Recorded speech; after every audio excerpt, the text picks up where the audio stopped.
Welcome to the Sanctuary. I'm Kyle, and tonight we're doing a special thread of the vinyl community. It's a contest sponsored by MGK Boston and his quest, a push for 1 trillion subscribers.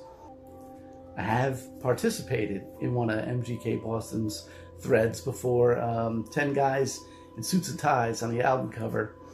A lot of times I don't feel like I have enough to contribute to the thread, but for this, I said I would do it because this is a lot of fun.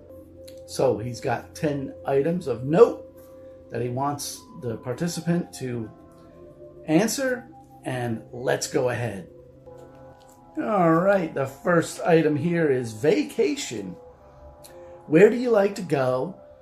Or is there a place that you would like to go that you've never been? It made me think of the fried catfish in Tahlequah, Oklahoma.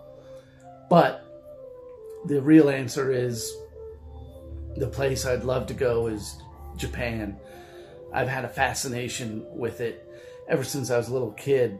And the NHK channel really makes it look so lovely and just the way I had always imagined it. So Japan would be my answer. Name a solo artist that you hate that other people like.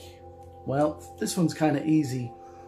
I've seen some videos in the vinyl community have a lot of admiration for Lou Reed, and I just can't get into him. Never have. My oldest brother had that album, Songs for Drella, that he did with John Cale, the Andy Warhol tribute.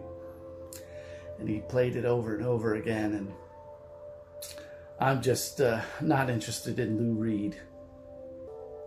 I'm having fun with this. Next up, name a band others love that you can't stand. Can't stand was a little harsh, although I was thinking about it, and I'm going to go with the band Queen. Now, my other older brother is going to really hate me for this one, but there's one aspect of the band that I really don't like, and that's their harmony vocals, their background vocals, whenever they sing together. I know that it's the one thing that really separates them from other bands. It's so unique that you instantly know that it's Queen when you hear it.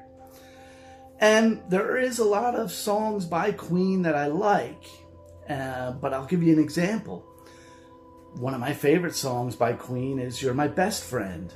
Great song.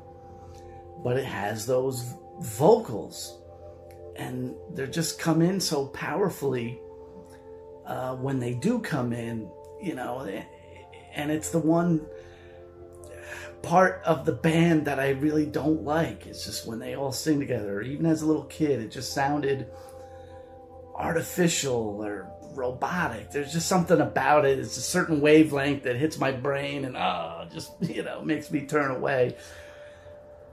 But overall, you know, it's not that I can't stand the band. There are songs that I like, but that's my answer to your question. Next prompt, show a jazz album. Well, I'll show you this album here. Impulse Records, the definitive jazz scene.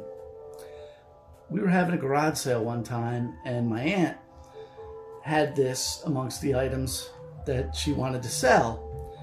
And I knew what Impulse Records was at that time, and I was like, "Hey, you know, what are you doing with this?" And she told me that her and my uncle on those quiet romantic nights would put this on and enjoy each other's company. So there's my jazz album, and look at all those names, right? I do like me some jazz, I tell you what. You know, for this one, I'm wearing my Sleep at the Wheel t-shirt. It says, show a country western album. Well, I'll show you this one I picked up in a thrift shop. The Kitty Wells Show. pretty cool. It says recorded live. Sounds a little dubious at best. But nonetheless, the queen of the honky tonks, Kitty Wells, and her band, the Kitty Wells Review, doing it country and western style. Name your favorite sports team or athlete of all time. Well, I'm not into sports at all. I'm just going to have to go with Jim Thorpe, the greatest athlete of all time. A guy could do it all. And when my dad was younger in Oklahoma, he was part of a football team of other Indians. And they played another group of Indians from the next town. And his younger brother was on that team, and they called it the Milk Bowl. And there was some newsreel footage of it done at the time. This is the early 50s.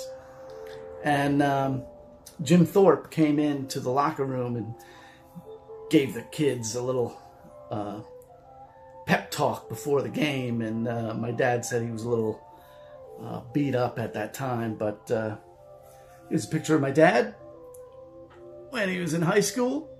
The young Cherokee lad. There he is. He just celebrated his 87th birthday the other day. Happy birthday, Dad.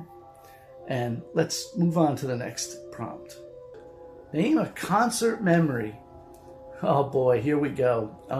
There's a lot to this one, so I'm gonna try and get through it quick. Zappa, 1988. He's back on the road after 4 years. None of the Zappa fans at the time actually thought he would hit the road again. So it was a big deal.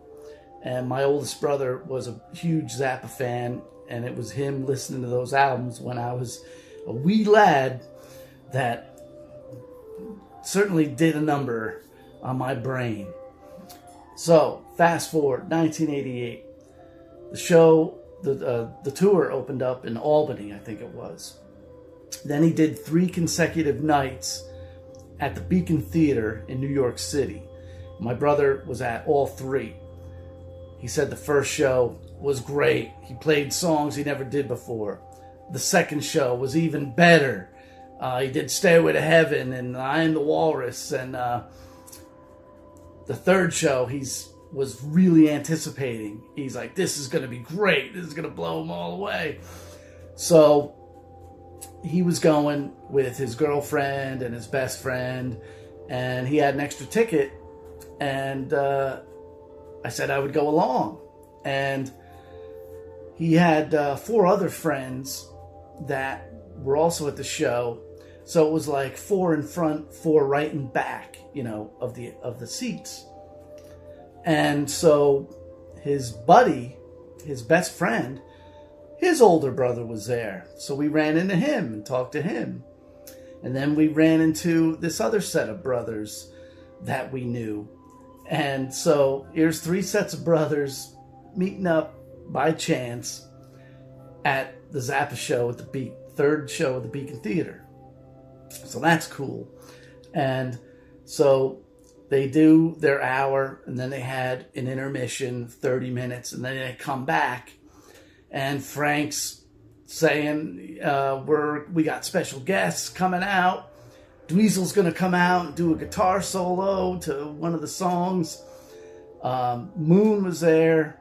Diva was there. I don't remember Amit showing up, but the 2 girls and Dweezil were there. And everyone's like, yeah! So he announces that it's somebody's birthday. I don't recall who it was. I thought maybe it was a member of the road crew or something like that. I don't think it was a band member. So he has the whole place sing along to Happy Birthday while the band is playing. And somebody on the mezzanine dropped their drink right on top of the mixing board. And bzzz, shorted the thing out. Shorted out the amps on the stage. Oh man, I think all they had was their monitoring system for any kind of amplification. So they actually they had to stop the show.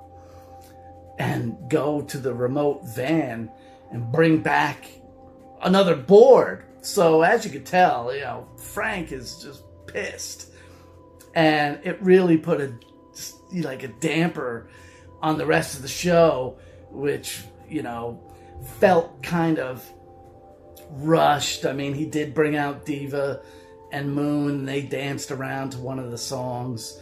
Dweezil did come out and play with Frank, but it all just kind of seemed a little rushed and whatnot. And so that happened, and of course that was a weird omen of things to come for the troubled '88 tour. There's a book written about it that I'd really like to get a copy and read that one. But to end the night, my brother lived in a different town with his girlfriend, so we were gonna drop him off, and then his buddy lived in the same town I did, so he was gonna drop me off and go home. So when we dropped my brother off, I said to those guys in the car, I said, "Listen, I gotta run to the bathroom. I'll come back and we'll leave." So I come out of the bathroom, and my brother's in the living room. He's like, "What are you doing here?" And I'm like, "I told those guys I was just coming up to take a whiz." And he's like, "Well, they left. You're gonna have to stay here." He's like, "Steve will pick you up in the morning." And I was like, "Okay," so I did. It wasn't a big deal. But that ended my bucket list item of seeing Frank Zappa live, man. I did it. Shout out a new VC channel. This one's a little tough. Like I say, it seems to me all the vinyl community channels are pretty well established, been around for a long time. So I'm going to mention a channel that's new to me. He left a comment, a very nice comment on one of my videos. And his channel is Mike Spins. And it's a crystal clear HD presentation of him standing in front of his menagerie. And he just says it all on point, one take, very informative. Just like all the other guys that I see in the vinyl community, knows his stuff, about the recordings, and it's good. Show an album by a Canadian artist. Well, I'll show you. Joni Mitchell's Don Juan's Reckless Daughter. Now, I understand that they did alter this cover for the new reissue, but it's a pretty cool album. I do enjoy the Jaco Pastorius period of Joni Mitchell's career. Gives you all the words. Pretty cool. And they censored the cover because of Joni dressed up like this. If you didn't tell me Joni was dressed up like this, I wouldn't have known it was Joni dressed up like that. Some controversy. Last prompt, number 10. Show an album from your birth year. 1970. Miles Davis at Fillmore. Oh yeah, man. This is where things are really starting to take off, man. And, for as much as he complains about his time during this time with Miles, Keith Jarrett, and having to play electric instruments, I think he's the MVP, really. And I enjoy the electric period of Miles Davis a lot. It's probably my favorite Miles period. So there you go, 1970. I want to thank you for the opportunity to make this video, introduce myself to everybody, and put my contest entry into the mix. Thank you all. I want to thank all my other viewers for watching this video. Maybe you learned something new. Celebrate with me and have a toast to music. There we go. Here's to life and music. Thank you for watching. Never be afraid to step into the pleasure den of the absurd.